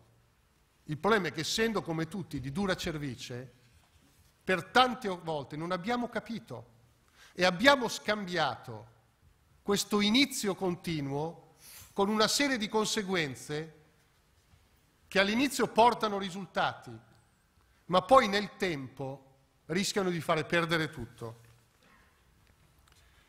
E allora, per chiudere, un paio di osservazioni su quello che ha detto Ramenghi, perché a Giussani succedono cose che non aveva in mente.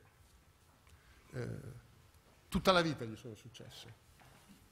Per questo non era un modo di dire quando diceva e quando scrisse al Papa: io non ho mai inteso fondare niente. Don Giussani voleva vivere la sua vita, solo che la sua vita a un certo punto è stata raggiunta da questa notizia che Dio si era fatto compagno dell'uomo, che di lui si poteva vivere, ed era così pieno di questo entusiasmo che chiunque accostava veniva contagiato e nascevano movimenti. Il primo nasce il seminario, aveva 17-18 anni, si chiamava Studium Christi. Erano così pieni di questa scoperta che volevano condividerla con tutti, a cominciare da quello che studiavano. Studium Christi, studiare Cristo in quello che avevano tra le mani in seminario. Ultimo, Don Giussani, dicevi, testimonia la sua fede e lascia molto liberi. Questo ritorna al punto di partenza. Per Don Giussani, quando pensava alla persona, pensava alla libertà. mai Don Giussani si sarebbe sognato di imporre qualcosa facendo appello a un principio di autorità. Sono il capo, fai come ti dico. Sempre Don Giussani si è inginocchiato, si è fermato davanti alla libertà dell'altro.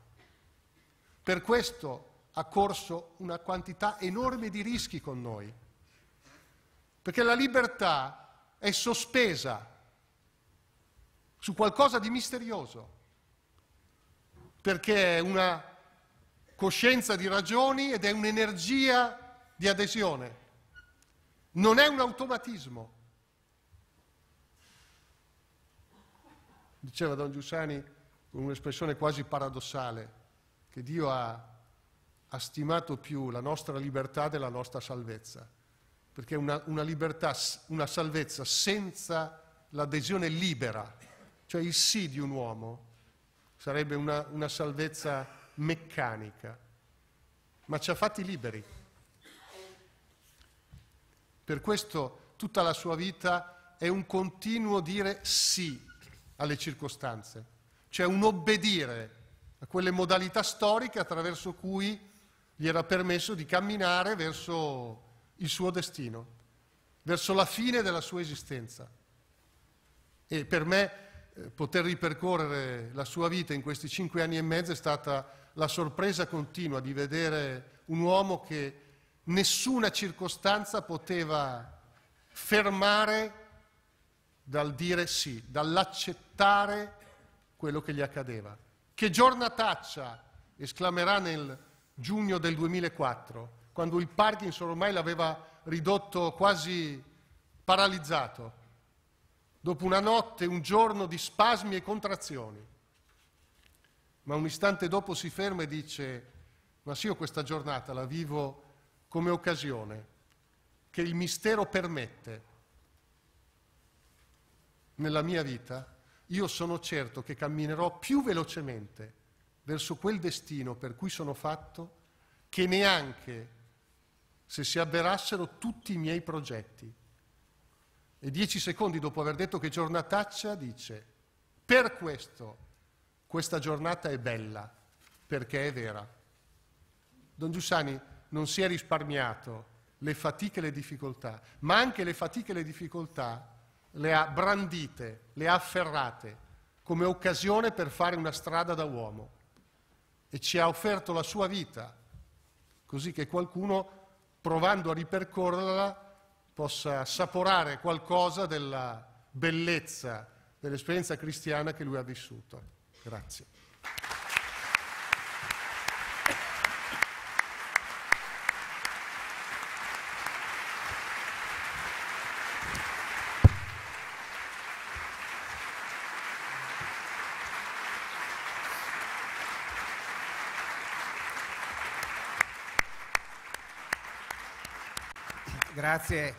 Grazie Alberto. Io penso che se Don Giussani fosse qui, dopo questa serata lo vedremmo applaudire come l'avevamo visto prima nel video, con quell'entusiasmo trascinante, perché penso sarebbe molto contento dei contributi dei nostri ospiti e anche delle cose che tu ci dicevi adesso. Per concludere, io volevo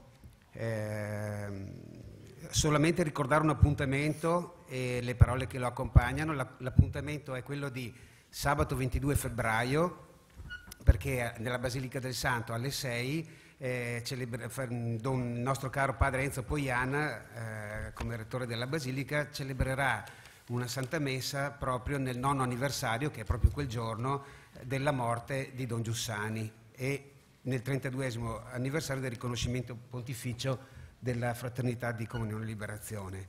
E io raccolgo proprio le parole che Don Carron ha suggerito per quella circostanza, come il saluto con cui ci lasciamo, un saluto da cui secondo me credo tutti possono trarre qualcosa di buono, credenti, non credenti, credenti in modo diverso. E queste parole dicono così: a 60 anni dall'inizio del movimento, nella fedeltà al carisma di Don Giussani, chiediamo a Dio la grazia di una sana e bella inquietudine, affinché, seguendo Papa Francesco, riconosciamo in ogni circostanza della vita l'iniziativa di Dio, che sempre ci precede e ci attrae a sé con il suo amore. E con Cristo presente andiamo incontro a ogni uomo che lo desidera e lo cerca con verità per rendere visibile l'essenziale. Grazie a tutti. Adesso abbiamo solo un piccolo omaggio per i nostri relatori, dovrebbe essere in arrivo, eccolo qua. Sì. Una cosa, va, che cerimonia. Dei libri d'arte, ma soprattutto a ognuno c'è il libretto citato prima della Marietti, Come si diventa cristiani, e il discorso fatto da Giussani nel 94 in Basilica del Santo. Grazie e buonasera.